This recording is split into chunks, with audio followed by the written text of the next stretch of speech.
আজকে আমার মা মোচার বড়া রান্না করবে। তার জন্য প্রথমেই মোচাটাকে সেদ্ধ করে জল ঝরিয়ে নিতে হবে।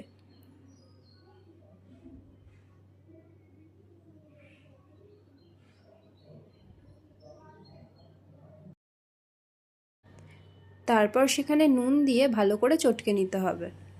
তারপর সেখানে একে একে বেসন, চালের গুঁড়ো, লঙ্কার গুঁড়ো, হলুদ গুঁড়ো, চিনি দিয়ে ভালো করে মেখে নিতে হবে।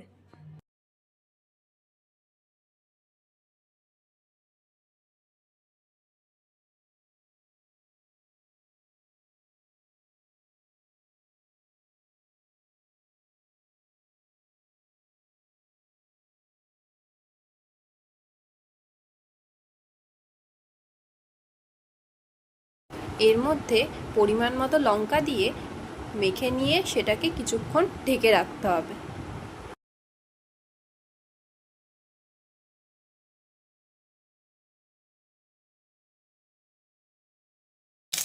কড়াইতে পরিমাণ মতো তেল দিয়ে সেখানে তেলটা গরম হলে একে একে আমরা বড়াগুলোকে ছেড়ে দেব।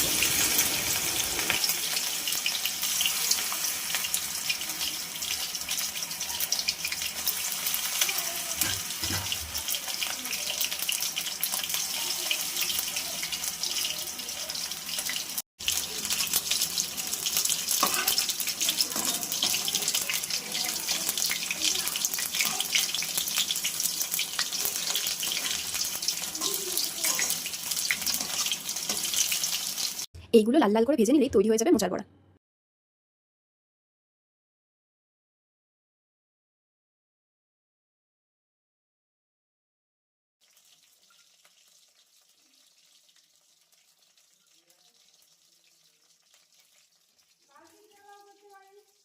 দাঁড়াও।